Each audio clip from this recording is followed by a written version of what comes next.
You don't need every tool at Home Depot to build great projects, but I bet you have at least 5 that you regret. I know I do. So let's talk about what actually matters. Just like all of you, I spent a lot of time watching YouTube channels, trying to learn how to get better at woodworking. During that time, I saw all sorts of tools being used, and I thought to myself, I gotta have those tools too. Well, I don't know that that's the right way to go about it. And one very specific example that I use is my router table.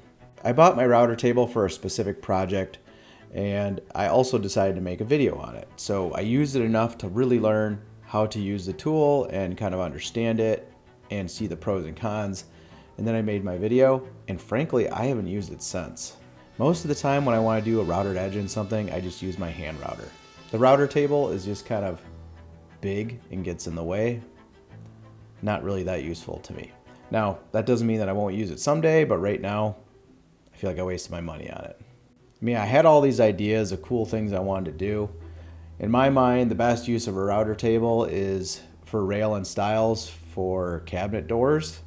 And someday I do plan to make some more of those. Right now it just collects dust until then. It's really easy to convince yourself that you need a tool and then, well, at least me anyway, and then obsess over that tool until I have it. And then once I have it and I try it, sometimes it just doesn't live up to the hype. And like I said, YouTube is great, but sometimes it convinces you that you need things that you don't really need. When starting out, it's hard to figure out the tools that you actually need. Do I need fancy jigs? Do I need a Festool domino? How about some high-end chisels or fancy scribing tools or wood scrapers? It's easy to convince yourself that you gotta have those before you can even start woodworking. And a lot of those tools are extremely overpriced. High-end brands, like I say, Festool is one that I tend to stray away from. I think there's other better options for less money. I don't like to be tied into one brand like that. And many of the times, a much cheaper version will do the trick. My Makita track saw was cheaper than the Festool. A lot of times, it's not efficient to buy a large multi-piece tool set of any kind because you're probably going to get a lot of tools that you're not going to use. You buy this 20-piece set and you use 2 of them. One thing that comes to mind here is my chisel set. I bought a really nice chisel set and it's sharp and it does a good job when I use it, but honestly, I rarely use chisels. That's not really something I needed. I almost felt like it was something I just needed to have on my wall to prove I was a good woodworker. And like I say, I use them sometimes, but a lot of times they just sit there unused and wasted. And I certainly didn't need as many as what came in the set. I probably could have lived with maybe just 2 or 3. So that was kind of a waste of money and something I probably didn't need. And the other thing is buying tools that solve problems you don't actually have yet. And I can't think of a specific thing that comes to mind. It's just important to focus on completing your project and the tools you need to complete your project. And if you know for sure you're going to need something for a project coming up, it makes sense to buy it. But try not to just buy something because you think someday you might need it. There are some tools that I figured out along the way that I actually did need. One of those tools that I still use a lot today is a circular saw. I have a table saw, I've got a track saw, and many times I just go for my circular saw. It's super versatile, and before I had a track saw or table saw, I still built all kinds of cool stuff. You can use a straight edge to cut a really straight line, and there's all sorts of jigs and fixtures to help you get by not having a track saw or table saw. You're going to need a drill. They're great for drilling holes, they're great for making pocket holes and using pocket hole screw joinery, and they're also great for running screws in. You're going to need a drill. You're going to need a sander. I suggest a random orbital sander. There's lots of options out there. You can spend a lot of money or less money. And I don't really think just starting out, it matters which one you buy. Just get something that works for you within your price range. You're going to need some measuring equipment, tape measures, maybe a speed square. I love my speed square still. I use it all the time. It is great for marking perpendicular lines, and you can even use it for checking to see if something is square. And you can also use it for lots of other things. It's just a great multi-tool. And I know you've heard this a million times, but you never have enough clamps. I really like those Irwin quick clamps. They're super cheap, and the short ones are perfect for a lot of things. However, if you get to the point where you're needing much longer clamps, the cheaper ones can be a little too flexible and not very stiff. So I think once you go to the longer clamps, it's worth maybe spending more money on them to get the stiffer clamps. Because at some point with a longer clamp, if it's not stiff enough, you can lose clamping pressure. I really like those clamps that you can buy that you can just attach to pipes. They're great because you can just buy different length pipe if you want a longer clamp. And they're also super stiff because the pipe is stiff. And they're really great because you can set your boards on the pipes, apply the glue to the edges, and then lay them down, clamp them up. I do this all the time, and I really like those clamps.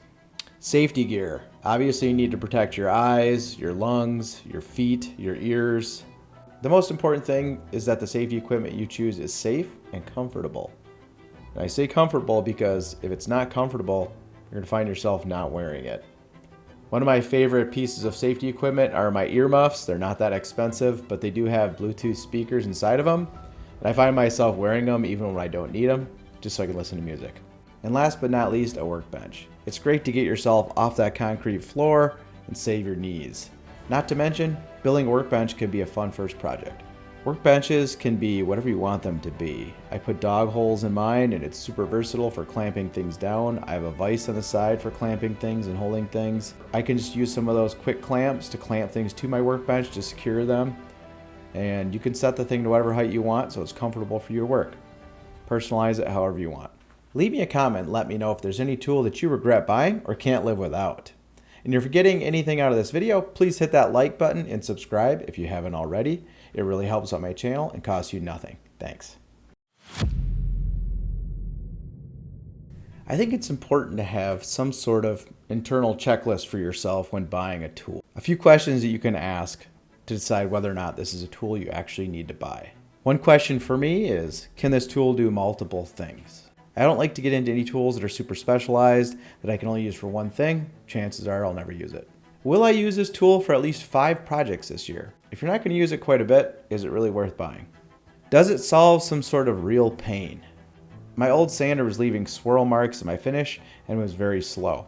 So when I upgraded to my Mercaderos, I found that sanding was much faster, it was more comfortable in my hand, and I was getting a much better finish overall. So I do not regret spending the money on that. It was well worth it.